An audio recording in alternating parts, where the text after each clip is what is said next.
You may think the operating system is the lowest level piece of software on your computer, but you'd be wrong. All PCs actually have a firmware, and traditionally that firmware is known as the BIOS.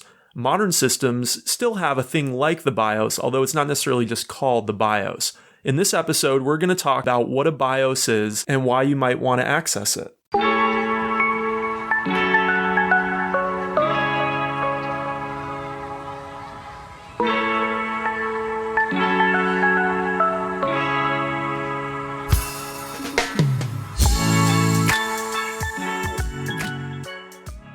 Welcome to Kopec Explains Software, the podcast where we make computing intelligible. This week, we're going to be talking about a topic that was actually requested by a listener. Thank you to listener Armaj Roy for asking us to talk about a BIOS. And the term BIOS traditionally was the firmware of an IBM PC compatible, but the term is also used more generically. Technically, IBM PC and compatibles, and there is no IBM PC anymore. Of course, the company sold its PC division to Lenovo. But anyway, the IBM PC compatibles of today, the x86 Intel machines of today, don't use a BIOS. They use another firmware called UEFI, but I'm going to be using the term BIOS somewhat generically today, and I'll point out to you when I'm talking about the original line of IBM PC BIOSes and compatibles versus just a more generic type of BIOS. But whichever one we're talking about the firmware of a PC. So let's start with, where does the BIOS sit in the computer architecture? We may cover firmware more generally on a future episode, but it's essentially a low-level piece of device-specific software that either stands alone in the case of something like an embedded system or provides a hardware control interface for higher-level software like an operating system in a more complex system like your PC. So, a BIOS is a type of firmware. So you have your hardware at the lowest level, then you have the BIOS, which is sitting on top of the hardware, and then you have your operating system, which is sitting on top of the BIOS. You mentioned that BIOS is a specific term that refers to the firmware of the IBM PCs and IBM PC compatibles from 1981 until about 2014. Yeah, if you have a computer that was manufactured in the last 10 years and it has an Intel or AMD microprocessor, it probably doesn't technically have what we traditionally call the BIOS. It instead has a firmware that uses the UEFI interface, which is basically like a modern BIOS. So I'm kind of using the term BIOS generically, as a lot of people do in this episode, but there was actually an official thing called a BIOS, like BIOS as a proper noun instead of as a generic term, that was in most PCs up until about the last decade. And what specifically does the BIOS do now that the operating system does not? Well, one of the most important roles of the BIOS is to start up the control of the computer. And the first thing it has to do is actually check that the essential components of the computer are working correctly. So it might actually check that the microprocessor is correctly running instructions. It might check that the memory is correctly responding. So it'll try putting some values into memory, then try reading them back and make sure that the memory is working correctly. And it might check that some other essential support chips are actually working fine. If they are not, it will actually report to the user, hey, there's some kind of error. And on early IBM PCs, it might actually do that by doing a certain sequence of beeps, or it might show something on the screen on slightly later versions of the early BIOS. The other things that the BIOS does is things like controlling the essential hardware of the computer. So these might be things like handling interrupts from the interrupt controller, or setting the timer correctly on the programmable interrupt timer. But as a user, what you're probably most using the BIOS for are some things like setting the system clock and setting the boot order. That's actually the most common reason that a user, and we'll talk more about what users might use the BIOS for, but the most common reason that a user uses the BIOS is to actually change the order that the BIOS is going to look for an operating system on various different disks. So it might, for example, say, hey, you want to look on your hard disk first for an operating system and then look on a USB device for an operating system. Why? Because maybe you don't want it to automatically boot from the operating system that you have on the USB device. You want it to by default boot from the operating system you have on your hard drive.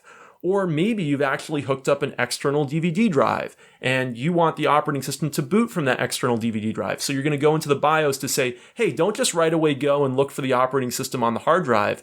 Look for it on the external DVD drive. So the original and current purposes of the BIOS have shifted a bit. Yeah, so earlier versions of the BIOS before this whole UEFI era would actually do quite a bit more, and some of these things have been taken over by modern operating systems. I mentioned actually system interrupts, and commonly today we're not going to worry as much about system interrupts as we would have 20 years ago or beyond. They would typically be handled by the BIOS, and those interrupts are going to be coming from a whole host of peripheral devices. For example, every time somebody strikes a key on the keyboard, on an early IBM PC, that would generate an interrupt. That interrupt would actually be handled by the BIOS, not by the operating system. And then the BIOS would have the data, which key was pressed, available for the operating system. Also, some basic control of even the video card would be handled by the BIOS on early IBM PCs. So every time you wanted to show a character on the screen, you would actually call a BIOS function. The operating system wasn't directly controlling necessarily the CGA or MGA graphics adapter, but instead the BIOS was controlling them, and the operating system was calling these interrupts in the BIOS in order to cause a character to be displayed on the screen. In fact, early versions of the BIOS also had built-in control of disks. They were capable of talking to the floppy disk controller, for example. And so the operating system didn't actually have to know how to directly control the floppy disk drive. It could let the BIOS handle that essential function. How does a programmer interact with the BIOS? Well, today, your average programmer is never going to have a reason to actually directly interact with the BIOS. On those early IBM PCs, the programmer may actually interact with the BIOS all the time. They were working with really slim operating systems, something like DOS or CP/M. And DOS and CP/M themselves were just calling BIOS routines to do a lot of basic functionality. And so the programmer, instead of calling a higher level interface through DOS or CP/M, may just directly call those BIOS routines, and that would actually be quite common for everything from talking to a disk drive to putting a character on the screen or reading from the keyboard, just like we talked about earlier. Can someone go in and change the BIOS? So here we're going to get into some more history. On early IBM PCs, the BIOS was in ROM. ROM is read-only memory, and that read-only memory was completely unchangeable. So sometimes there would actually be bugs in the BIOS or new features that came out in a newer version of the BIOS, and in order to fix those bugs or get those newer features, you would actually have to physically remove the ROM chip from the computer and put a new ROM chip in. And when there were recalls of certain computers, this actually would happen, like a new ROM chip would actually be physically put on the motherboard. All modern firmwares or BIOSes for PCs, like everything in the UEFI era, are all on flash memory. So it is actually user upgradable, and it is actually possible to change your BIOS or change your firmware. Again, we're using the term BIOS generically. And there are some companies more generally that really do specialize in just making this type of firmware or firmware more generally. That's right. Some companies really specialize in making firmware for PCs. Two that people might have heard of are American Megatrends, also known as AMI, and Phoenix Technologies. These companies played a pivotal role in the expansion of the PC industry in the 1980s. Here's why. The original IBM PC had a proprietary BIOS. It was a BIOS developed by IBM. IBM actually published the source code to the BIOS. The reason was they wanted people to be able to program well for the IBM PC and really understand how the BIOS works. But of course, the BIOS was still covered under copyright law. So, if another manufacturer wanted to make an IBM compatible computer, let's say a company like Compaq, they couldn't just go and copy IBM's BIOS. That would be illegal. It'd be violating copyright law. They actually had to reverse engineer it in a clean room environment without looking at any of IBM's code.